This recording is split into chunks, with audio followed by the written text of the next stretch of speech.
also gives us an opportunity to check for those things. Okay. All right? It's nice to know, isn't it? Yeah, I didn't think about that. Absolutely. Now let's take a look at something else underneath the hood of your Cobalt. And a lot of times this padding up top, the sound padding, will give you good indicators if you've had any problems with the accessories to your engine. And when I mean accessories, and also if it's been ran hot, a lot of times when those accessories will spray up some kind of deposits, or especially antifreeze can spray up if it's been ran hot on top of this padding, and it will be a good indicator that we've had a problem. Okay. So looking up on this padding, I want you to take your hand on the other side, and most of this is really from the cleaning, when we clean the Cobalt. But do you see any mushy, anything that feels abnormal on this padding? And even looking underneath like you just did. Anything funky going on there? No, I don't see anything. Looks to be pretty clean, right? Yeah, it sure does. Now, how many things are we hitting under the hood? A lot. Is it a lot? The list goes on. It goes on and on and on. We can, which is hard to have access the way this engine is set up, but typically if you've got the accessories to the engine, you've got the pulley belt, right? I have the customers usually pull on that belt, number one, to check the tension of that belt, that it's still, that it retains back to its normal shape, that it's not loose. And also we have them feel the ridges behind that belt to make sure that those ridges are not worn, which could be an indicator that it's spinning off of those pulleys, and we could be messing up the accessory to the engine, the bearings within the pulleys. Does that make sense? So far, underneath the hood with this customer, we know that the engine seems to be in working order. Right. It appears that the Cobalt has not been involved in an accident, right? It appears that we don't have leaks of any kind. We check that. Right. So, any questions pertaining to the engine itself, Charles? No, not yet. All right? Do me a favor if you would. I want you to hold on to your hood, just like this, okay? Okay. And with your thumbs, all you got to do is just give it a flip down. Pretty solid, right? Yeah, isn't it? Okay, I want you to look on this side for me, okay? And I'm going to look at the lines on this side of your Cobalt, and I want you to look at the lines around the front. And do you see any type of where the hood's off-centered a lot? Or it's raised up on the corners? Does it look pretty... Looks even. Okay? Step back here with me. Also, I want you to look at the bumper. I want you to look at, again, the lines, and stay in there. Do you see anything that looks like maybe the bumper doesn't match the hood? The quarter panel paint doesn't match the hood paint? All of those look like they're sinking the color? They all look the same color. Right. Why would we be doing that, Charles? I think to see if it's been painted. Yeah, if it's been, again, hit from the front, if it's been in an accident, if the bumper's been replaced. So far, based on what we know about your Cobalt, it seems to be in pretty good shape. All right? So far.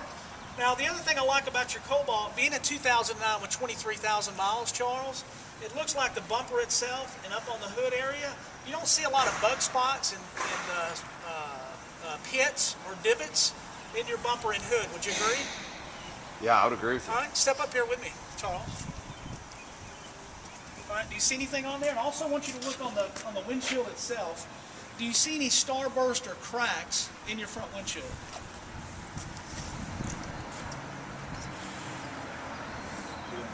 Looks pretty good. I don't see anything.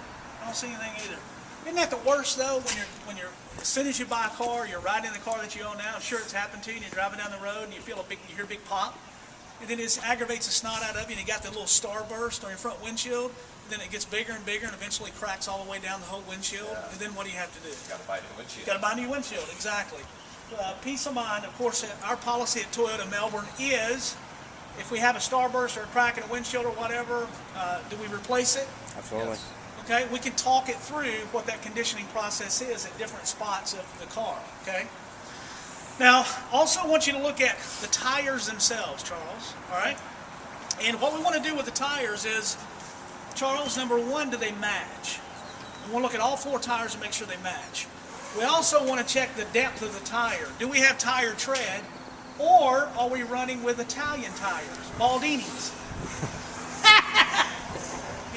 Aldini's? You can pay me for that one later. All right? Or we want to make sure that we're not running Maypops. Maypop now, Maypop tomorrow. You can pay me for that one later too. So looking at the tires themselves, if you don't mind getting dirty, I want you to just kind of run your hand around the tire. Do you feel any flat spots? Do you feel any thread sticking out? Anything like that? No. No? Also, let's look at the hubcap itself. You know, sometimes you'll see where they got the scrapes going all the way around the hubcap where somebody's ran it up next to a curb. Right. You don't have any of that going on here, do you? No. Looks to be almost brand new. It does, as a matter of fact. Absolutely. Now, if you would, I've got a business card, and we're going to do the same thing with all 4 tires, Charles, as we're walking around. Okay. But I'm going to give him a business card, and on the back of that business card is a magnet, okay? I don't have one with me, but I'm simulating that. And in this magnet on the back of the business card, I'm going to have Charles, on any metal surface as we walk around your Cobalt, I want you to attach that to the metal surface. So, Spike, if we have any Bondo filler, anything like that, that magnet will hopefully pick that up. So here's your business card. As we walk around, here's our magnet. Whenever you feel froggy, just attach it to any metal surface. Fair enough?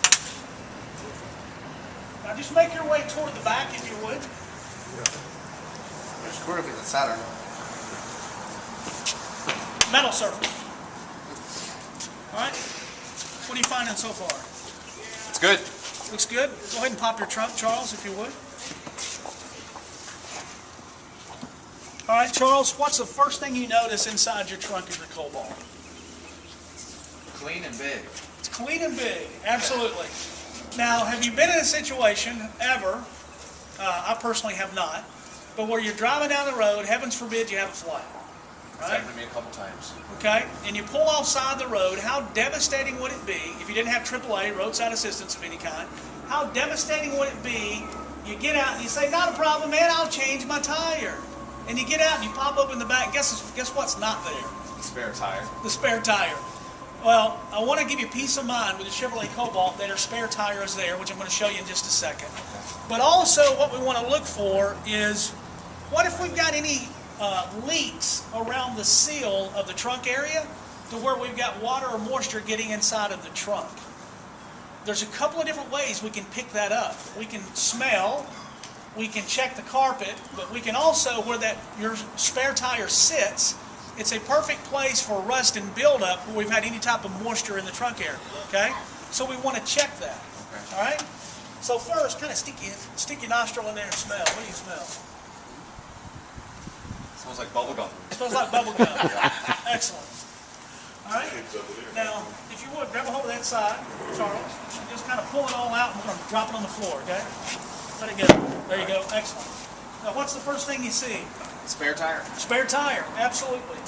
Walk your customer through for peace of mind. The spare tire is there, the jack is there, the tire tool is there, all that equipment for safety is there, okay? Now, a beautiful thing that Cobalt's done, or Chevrolet's done for you in your Cobalt, is they've equipped your Cobalt with putting the main access to the battery in the rear next to the spare tire. Never seen that So, before. never seen that before either. So here's the beauty of that. If we want to call it beauty. Let's take a look at the electrical system on your Cobalt. We're going to get back to the rust in just a second. But if we have any type of undercharge electrical issue with a car, a lot of times you can pick that up on the positive and negative post terminals of your Cobalt, of a car. So we want to look for that on this battery and see if you see any type of buildup on the battery itself. All right? Let's flip back the positive, if I can get that off. My fingers are freezing. Charles, see if you can pop that open. Excellent. Now looking down at your battery, do you see any type of deposits or buildup around your post terminals? Not at all. Spot clean. Spot clean, right? So now even if we replace the battery, depending on the electrical issue, over a period of time, you'll be able to fairly quickly have that same deposit up on the battery post terminals. So far, just by looking at the battery, we can get some kind of an indication that we don't have anything crazy going on. Is that fair to say? Yeah.